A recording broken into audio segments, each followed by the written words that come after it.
In the Middle Ages, the Church held a profound and multifaceted view of outer space, a perspective shaped by theology, philosophy, and the scientific understanding of the time. To grasp this viewpoint, we need to delve into the rich tapestry of medieval thought, where the cosmos was not merely a vast expanse of stars and planets, but a reflection of divine order and purpose. First, let's set the stage.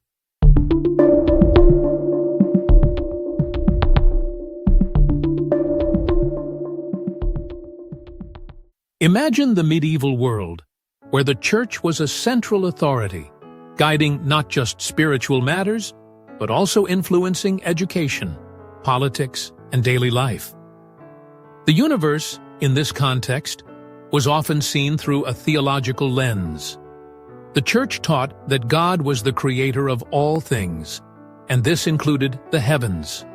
The stars, planets, and the very structure of the cosmos were viewed as manifestations of divine will.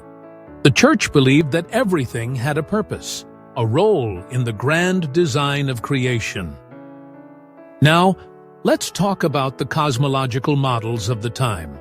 Most medieval thinkers subscribed to the Ptolemaic system, named after the ancient Greek astronomer Claudius Ptolemy. This geocentric model placed Earth at the center of the universe, surrounded by concentric spheres of celestial bodies.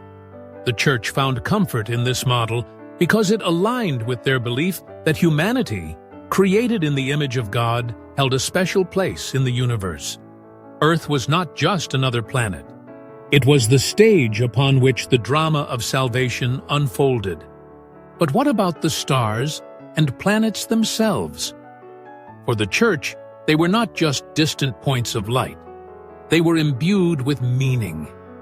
The stars were often associated with angels or divine beings, and their movements were seen as influencing earthly events.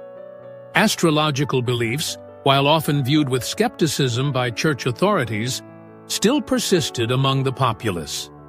The idea that celestial bodies could affect human affairs was a common thread in medieval thought, blending science, superstition, and spirituality.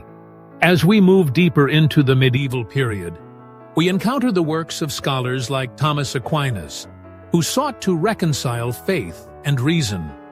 Aquinas believed that while God was the ultimate cause of everything, the natural world operated according to its own laws, which could be understood through observation and reason. This was a significant shift in thinking, as it laid the groundwork for a more systematic study of the universe.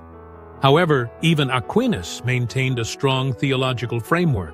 He viewed the cosmos as a hierarchy, with God at the top, followed by angels, humans, and then the rest of creation. The Church also had a vested interest in the calendar and the measurement of time, which were deeply connected to celestial phenomena. The timing of Easter, for instance, was determined by the cycles of the moon. This connection between the Church calendar and the heavens underscored the belief that the cosmos was ordered, and that humans could, through careful observation, discern divine patterns. The Church's involvement in astronomy was not merely academic. It was a matter of faith and practice, intertwining the sacred with the celestial. However, as we know, the Middle Ages were not a monolithic period. Different regions and cultures had varying beliefs about the cosmos. In the Islamic world, for instance, scholars made significant advancements in astronomy, often preserving and building upon the works of the ancient Greeks. The Church, while sometimes resistant to these ideas, could not entirely ignore the contributions of these scholars. The translation of Arabic texts into Latin during the later Middle Ages brought new knowledge to Europe, challenging the Church's traditional views and prompting a re-evaluation of the cosmos.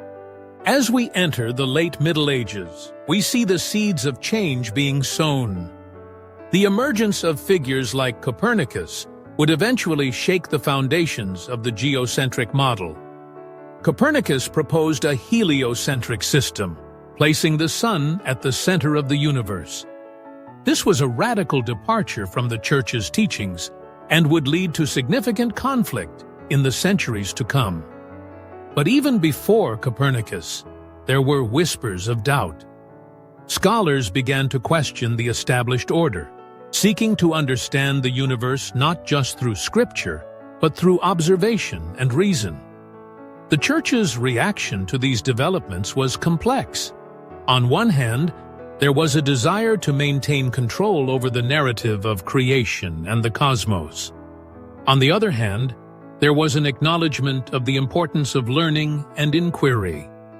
This tension would come to a head in the Renaissance, when the Church found itself at odds with emerging scientific thought. But let's not forget the human element in all of this. For the average medieval person, the night sky was a source of wonder and mystery. The stars were navigational aids, guiding travelers and fishermen. They were also a canvas for folklore and myth, with constellations telling stories of heroes and gods. While the Church had its doctrines and teachings, the lived experience of the cosmos was often more personal and immediate.